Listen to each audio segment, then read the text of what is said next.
It was awesome watching Chris Birch jump up stuff. He showed us how to weight the pegs for traction, rev the bike, then do a controlled release of the clutch to make the bike jump up steep or even vertical faces.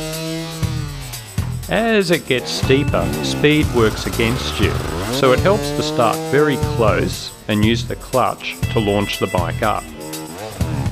Needless to say, we were keen to learn this and started applying ourselves. If we make headway on it, we'll do a training vid eventually.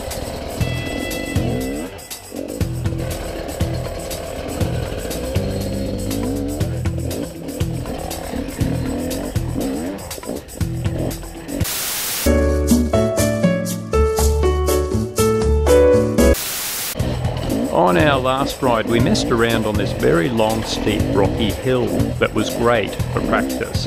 It's full of ledges varying from 2 feet to about 7 feet high, and she's pretty rough all the way up, so it was also good for working on that low triangle Chris Birch kept talking about.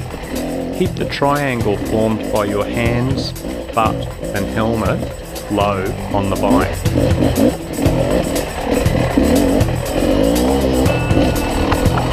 Throttle control becomes even more of an issue on rock.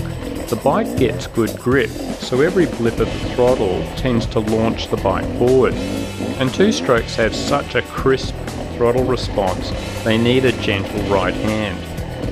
We spent a fair bit of time in second gear on this climb, then slipping the clutch when needed.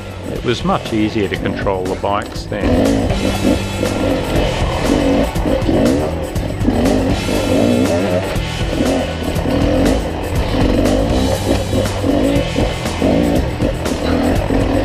Halfway up were 2 step-ups in a row. The approach was gnarly, so it was great practice for Birchy's technique with minimal run-up on loose dirt.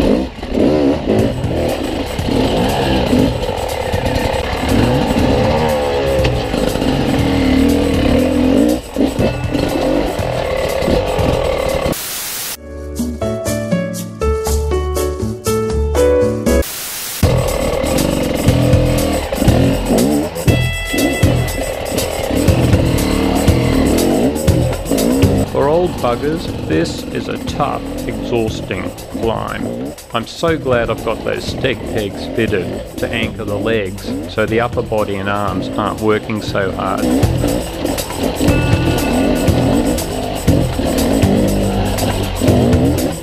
Another thing Birchy mentioned was using the terrain to full advantage. There were 2 particular spots where we used the terrain as kickers. Here, to jump over a hole in the rock face, and then here, there was a little knob we could launch off to get up the rock face. It doesn't look like much on the vid, but it was pretty intimidating stuff for us Gumbies.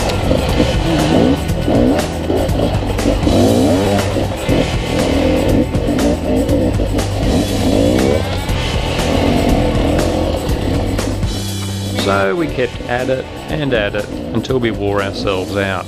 It's awesome seeing how far Aaron has come with all this technical riding. He started the cross-training about a year ago, and his sense of balance and use of body positioning has just gone in leaps and bounds. And personally, I can remember someone showing me this climb 2 years ago, and I just took every chicken track around the difficult bits.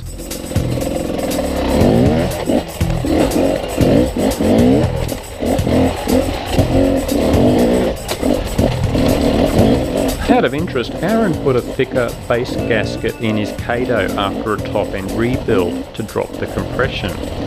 I had a ride and it felt surprisingly like the Beater with the smoother bottom-end power, a definite advantage for this sort of stuff.